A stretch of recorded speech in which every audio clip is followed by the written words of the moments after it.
नमस्कार, मैं doctor Amit Malik, consultant neuropsychiatrist यानी मनोरोग विशेषज्ञ। आज हम डिप्रेशन की मेडिसिन्स के बारे में जो बहुत ही गलत धारणा लोगों की है, बड़े मिसकंसेप्शन बनाए हुए हैं, उसके बारे में कुछ सवालों के जवाब मैं दूंगा। तो पहला सवाल लोगों का रहता है कि क्या ये दवाएं, डिप्रेशन की दवाएं, एंटी डिप्रेसेंट्स इफ़ेक्टिव हैं? तो इसका मेरा जवाब रहेगा जी हाँ, ये मेडिसिन्स बहुत ही इफ़ेक्टिव हैं। जो भी स्टडीज़ पेशेंट्स पे की गई हैं, सभी स्टडीज़ के अनुसार 50% से ज़्यादा मरीजों में पहली एंटी डिप्रेसेंट ही इफ़ेक्टिव रहती है और डिप्रेशन पेशेंट का दूर हो जाता है। कुछ पेशेंट्स में जिनमें पहली एंटी डिप्रेसेंट इफ़ेक्टिव नहीं होती है, हमें कोई दूसरी दवा चेंज करनी पड़ती है या दूसरी एंटी डिप्रेसेंट ऐड करनी पड़ती है, तो उनमें भी एंटी डिप्रेसेंट्स इफ़ेक्टिव होती हैं और पेशेंट का डिप्रेशन दूर हो जाता है। दूसरा, पेशेंट बोलते हैं कि हमारे फैमिली मेम्बर्स या दोस्तों ने ये बोला है कि डिप्रेशन की दवा लेना मतलब आप जो जीवन में मुश्किल स्थिति आई है उससे भाग रहे हैं। तो ऐसा नहीं है दोस्तों। मुश्किल स्थिति से जो आपको बीमारी पैदा हुई है डिप्रेशन, उसका इलाज लेना है, मुश्किल स्थिति से भागना नहीं। इसको मैं एक उदाहरण के तौर पर समझाऊंगा आपको। जैसे आप घर से निकले हैं अपनी बाइक लेकर, रोड ठीक नहीं है, रोड पर कुछ भी प्रॉब्लम थी, उसकी वजह से बाइक पंक्चर हो गई। तो मुश्किल स्थिति तो रोड ख़राब थी और बाइक पंक्चर होना उसका रिजल्ट था। तो इसका ये मतलब तो नहीं है कि आप बाइक ठीक नहीं कराएंगे। बाइक ठीक कराना इज़ लाइक डिप्रेशन का ट्रीटमेंट लेना।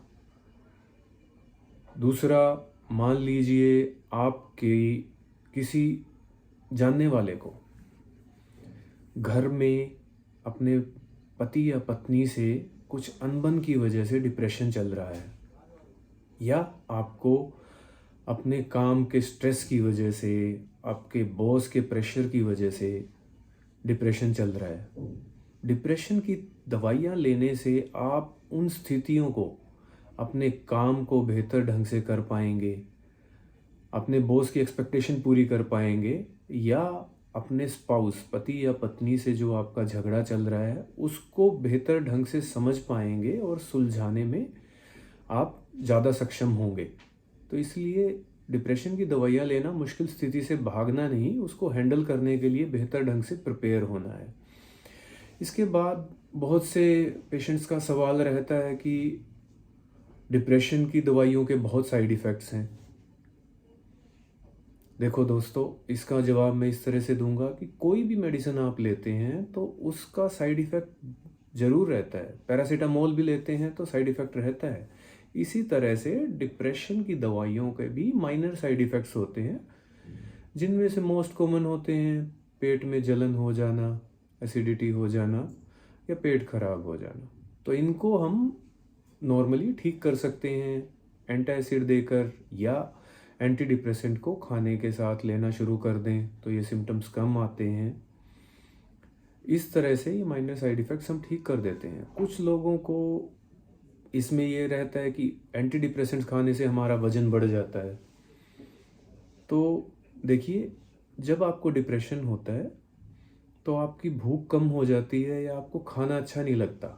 इस तरह से खाना आप बहुत कम कर देते हैं, लेकिन जैसे हम एंटी डिप्रेसेंट देते हैं तो आपकी भूख बढ़ जाती है, आप खाना ज़्यादा शुरू कर देते हैं। तो वज़न बढ़ने का मेन कारण हमेशा डाइट और एक्सरसाइज रहती है। अगर आप इनका ध्यान रखें तो वज़न नहीं बढ़ेगा। फिर भी कुछ पेशेंट्स में जो डाइट और एक्सरसाइज का भी ध्यान रखते हैं, उनमें एंटी डिप्रेसेंट लेने से वज़न बढ़ सकता है। बट उसका सॉल्यूशन भी है।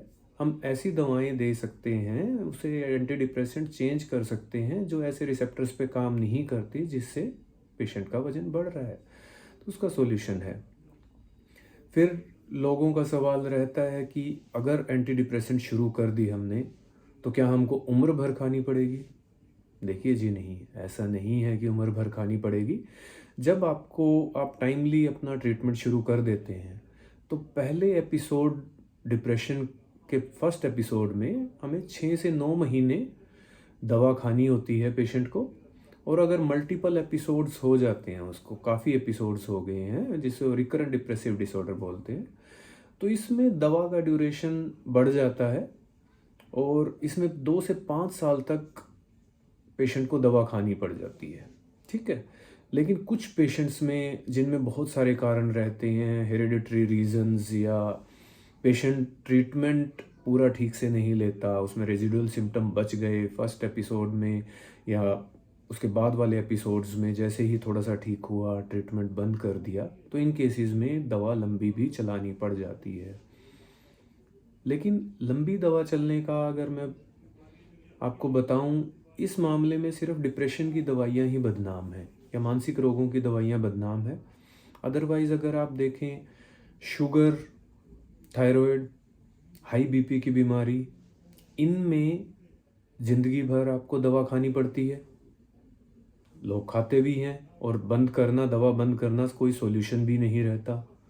लेकिन डिप्रेशन की दवाइयों को लोग अलग नज़र से देखते हैं। तो मानसिक बीमारियां भी शारीरिक बीमारियों की तरह होती हैं और उनके एक पर्टिकुलर मेडिसिन के कोर्स होते हैं, उससे डरने की ज़रूरत नहीं है। फिर लोगों का सवाल रहता है कि हम दवाई लें या थेरेपी या काउंसलिंग कराएं। तो इस सवाल के जवाब में मैं कहूँगा कि देखिए, एंटी डिप्रेसेंट मेडिसिन्स और थेरेपी दोनों ही इम्पोर्टेंट हैं, दोनों का अपना रोल है। एंटी डिप्रेसेंट्स काम करती हैं न्यूरोट्रांसमीटर्स, जो मैंने बताया था, जिनकी डेफिशिएंसी हो जाती है कुछ केमिकल्स की, सेरोटोनिन, नॉरएपिनेफ्रिन, इनको नॉर्मल करना मेडिसिन्स का काम है और इनके नॉर्मल करने से आप ठीक फील करते हैं। थेरेपी या काउंसलिंग का काम है आपके सोचने के तरीके को ठीक करने में मदद करना। जैसे कि आप डिप्रेशन में या और मानसिक बीमारियों में सोचने का तरीका आपका बदल जाता है, उस सोचने के तरीके को हम थेरेपी से ठीक करने की कोशिश करते हैं। इसलिए जब मेडिसिन्स और थेरेपी दोनों साथ में ली जाएं तो मैक्सिमम रिजल्ट देती हैं। तो दोस्तों, उम्मीद है मैं कुछ सवालों का आपको जवाब दे पाया। और भी आपको अगर सवाल हैं तो प्लीज़ गूगल मत करिए, आप अपने डॉक्टर से पूछिए, जहाँ से आप ट्रीटमेंट ले रहे हैं आपको सवाल पूछिए और उनका अप्रोप्रिएट जवाब पाइए। गलत सोर्सेज इंटरनेट पे बहुत अवेलेबल हैं जिससे बहुत ही मिसकंसेप्शन फैल जाते हैं, उससे बचिए। अगर आपको ये वीडियो यूज़फुल लगी तो आप हमारा चैनल सब्सक्राइब कर सकते हैं। आगे भी मनोरोग से जुड़ी या शारीरिक हेल्थ से जुड़ी ज़रूरी जानकारी के लिए